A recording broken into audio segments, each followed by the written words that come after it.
fiction writers, welcome back to another day of realistic fiction writing with Miss Gage. I am so excited to continue working on that series today. Remember, we are focusing on the same character for this whole week and continuing to create adventures for our characters. Today, we're going to have a revision party. But before we jump in, before we get ahead of ourselves, I have to tell you a story. This is a story of what inspired today's lesson. Take a look at Miss Gage. Look at how long my hair is getting. Because of the quarantine, I have not been able to get a haircut in forever. And now it is so long, it doesn't even fit on the screen. And I am this close to taking scissors and just chopping it all off. And so today, to help us perfect our realistic fiction writing, I thought we would read a little bit from Junie B. Jones is a beauty shop guy. I love Junie B, and it looks like she's about to do something wacky and wild. So listen very closely as I read from Junie B. Jones' Beauty Shop Guy, and let's see if we can learn from this writing. All right, Junie B. Jones is a beauty shop guy.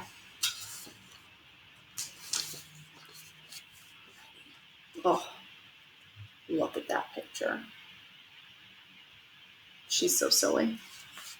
Chapter 1, my brand new different name.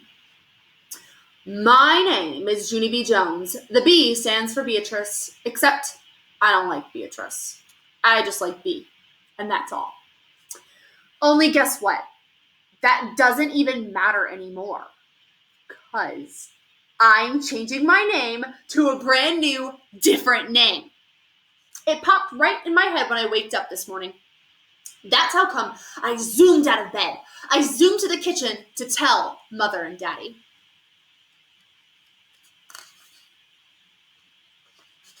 Let's read one more page. They were sitting at the breakfast table.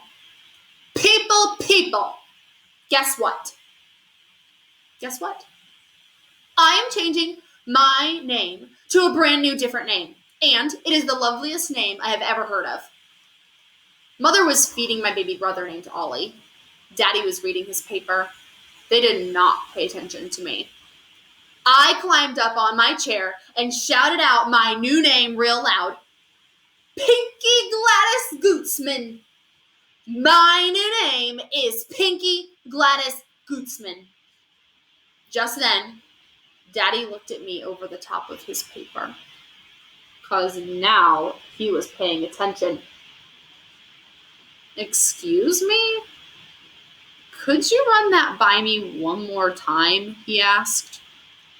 Your new name is Pinky Gladys. What? Oh my goodness. Did anybody learn from this mentor text about maybe something they could add to their writing? Let's see. Today, writers, I want to teach you that our favorite series authors, like the author of Junie B. Jones, add sparkle to their writing. And they add sparkle by doing a variety of different things. The first thing they do is they describe the setting, the place, the weather, and the time of day, and they do it immediately, right off the bat in the book. In this book, the setting was described. It's the kitchen table in the morning. Another thing series writers do to add sparkle to their writing is they make the action exciting, not boring. In this book, the author of Junie B. Jones wrote that, Junie B. climbed on her chair and shouted her name real loud, Pinky Gladys Gootsman. That definitely makes the action exciting. Another thing that series authors do is they give a lot of details.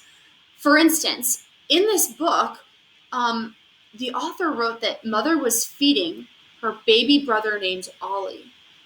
That's just a teeny tiny piece of information, but it's very important. That detail introduces family members of Junie B. Jones who are going to be very important in the rest of the book. Another thing that series authors do is they add special details to their pictures. Do you remember this picture? This picture is so special. And it's a page where she is literally popping out of bed. She looks like a piece of popcorn, just pop right out of bed. And the last special thing that series authors do to add sparkle to their writing is they make a pattern. For instance, in this book, I heard some of the same words and phrases over and over and over again. Changing my name, brand new name, different name, loveliest name, shouted my new name. There is so much that we can learn from series authors. Today, let's practice together as I practice adding some sparkle to my realistic fiction story. Here we go.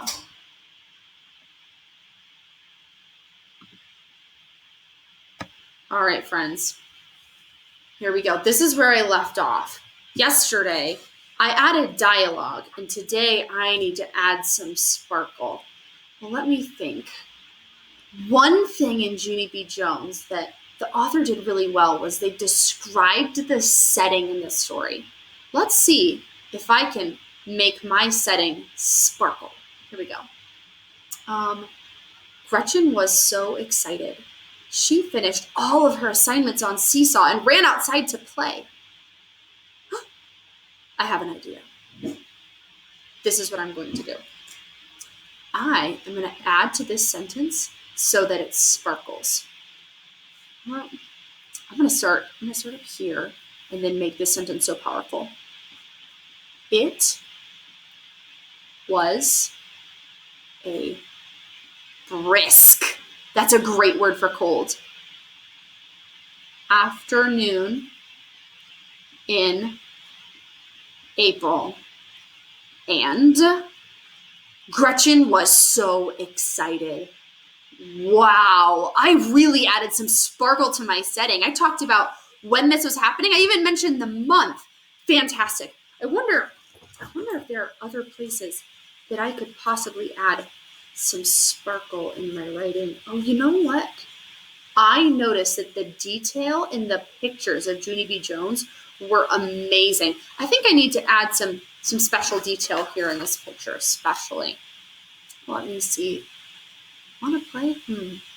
Oh, I know what I'm going to add to this picture. I'm going to add a little thinking bubble. And inside, I'm going to draw my character Gretchen thinking, what should I do? Amazing. Do you see how I was able to find 2 places in my writing to add sparkle? And you know what taught me? Junie B. Jones and that fantastic author. All right, friends, let's continue on because now it is your turn. Today, I'm going to challenge you to take some time, go through your old books, and find places where you can add some sparkle. Think about what authors do, and now you try to do those things too. On Seesaw, take a picture or record yourself reading a page of your writing where you added some sparkle. I cannot wait to see how you add sparkle today, friends. Good luck.